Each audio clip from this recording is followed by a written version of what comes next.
Yeah, it's college football season. I'm Josh George doing my conference projections, record projections for the season 2022 here. We're going to go bottom to top in the American Conference, starting with the Temple Owls. Caesars Palace has them projected at 2.5 wins. Their biggest key or question mark this year is DJ Elliott, the defensive coordinator, as their total defense last year gave up 398 yards per game last season. Can linebacker Jordan McGee, who led them in 54 tackles last season, can he do it? Can he inspire others around him to do well as well? Another plus for them is quarterback Dwayne Mathis is coming back at quarterback. And they have stud tight end David Martin Robinson, 6'4", trying to be a go-to guy to help them move the chains when things get tight. The problem with only 11 total starters coming back, I just am not buying in. I've got them 2-10 and 1-7 in conference play. Then to the Central Florida Bulls here. They have 8 starters back on defense and 2 guys coming in at line to help out. Rashad Yates, who has 21 career starts, and Rashad Cheney, who is a transfer from Missouri, had 11 tackles.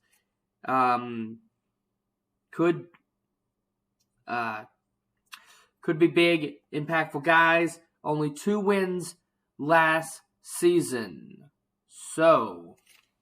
And they're ranked 102nd in the power rankings. I've got them 3-9 and 2-6 this season.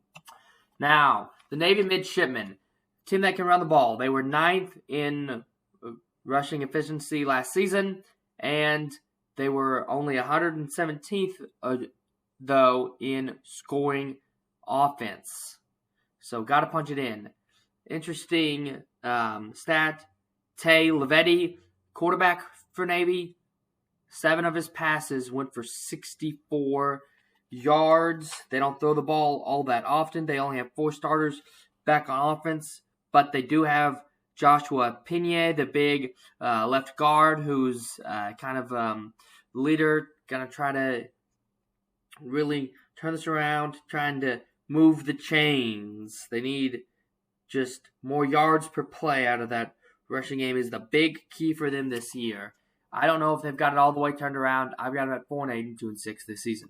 Now, Tulane, we all saw that Oklahoma game where they had an onside kick, chance to win kind of a thing. Ended up only winning 2 games out of it last year. Willie Fritz now sees himself 49-50 and might be on the hot seat.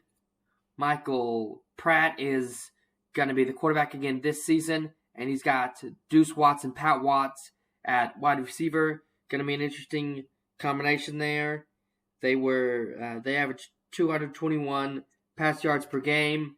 That could be really where they turn to keep them in games. Is that combination right there? I've got Tulane 5-7 and 2-6 in conference play. ECU, a team that made it to a bowl game but did not get to participate. They're 80th right now in the power rankings.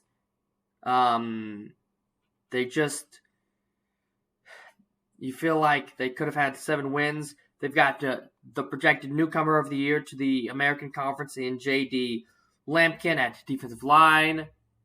They've got Mike Houston, still head coach, 94-44, and he's been a coach for 11 seasons, so lots of experience. Then Miles Berry, a guy who has 53 tackles at linebacker, could be really good, could be the leader of this defense. And then Keaton Michael, who had 1,390 all-purpose yards, guy that's going to play some running back, line up in the slot, run routes out of the running back position.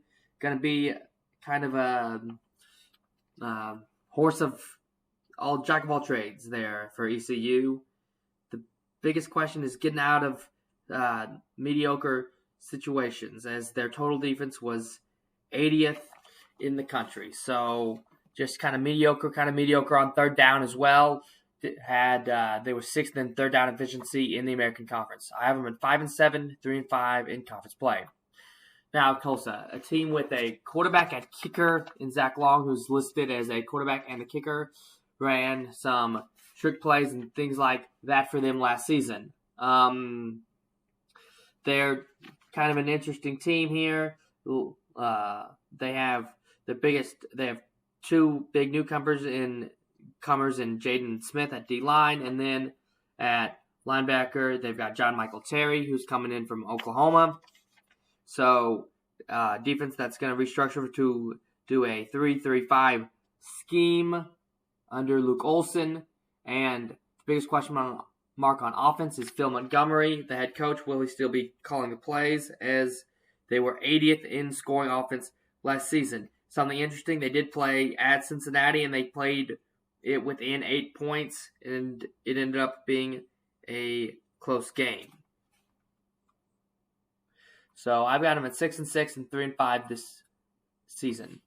Now, Southern Methodist, a team that started 7-0 and wound up 8-4. A team that has Tanner Mordecai coming back at quarterback, and just had a bowl game that got canceled. They were 14th in passing offense, so having Mordecai back is huge. Rhett Lashley, though, it just feels like this team has a whole lot of question marks around them this year because it's a totally new program under him. It just seems like, so I've got him 6-6 and 4-4.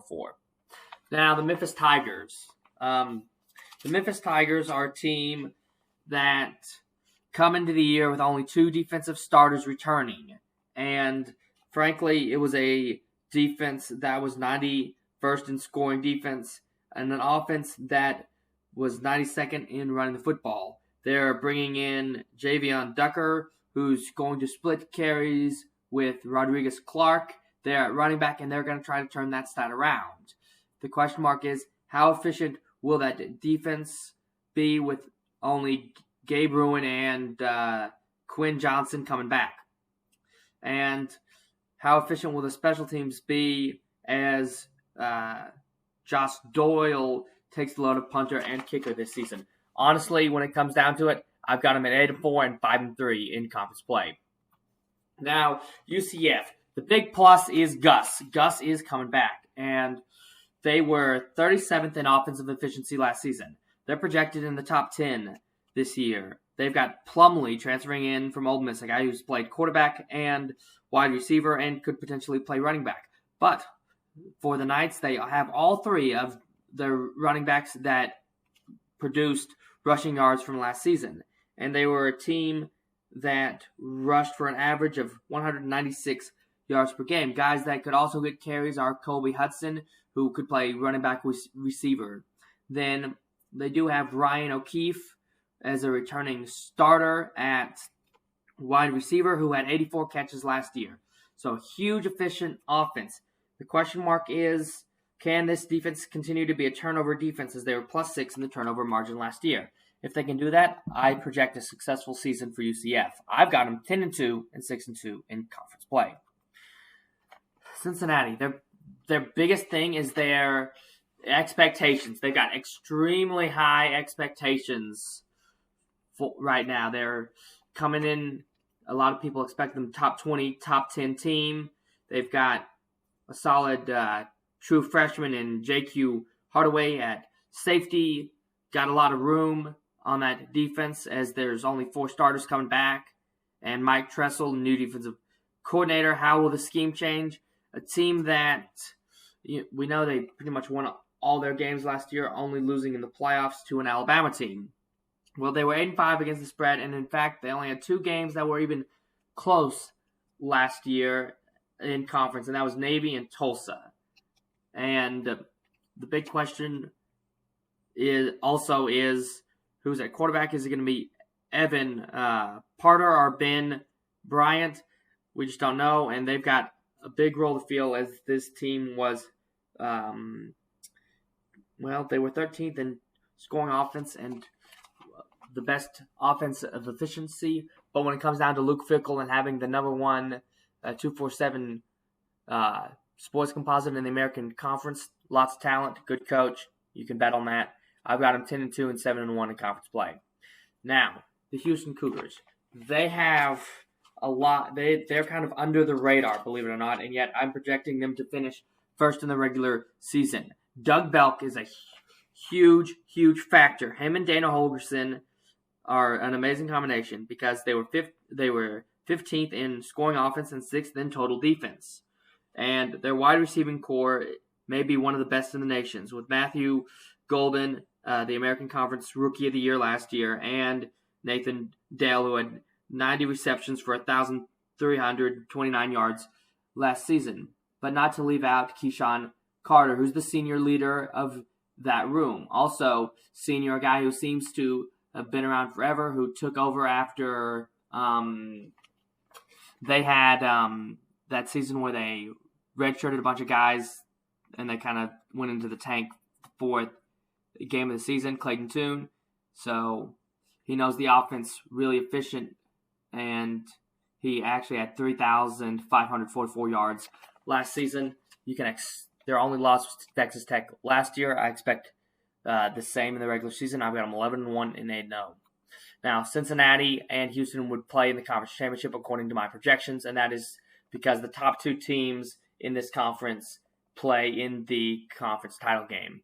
And defense wins championships. I know they've only got 4 returning, but I'm going to bet on Tressel and Luke Fickell to get it figured out. I've got Cincinnati winning the American Conference, going 11-2, and putting the Cougars at 11-2 as well. I'm Josh George. This was my American Conference projection.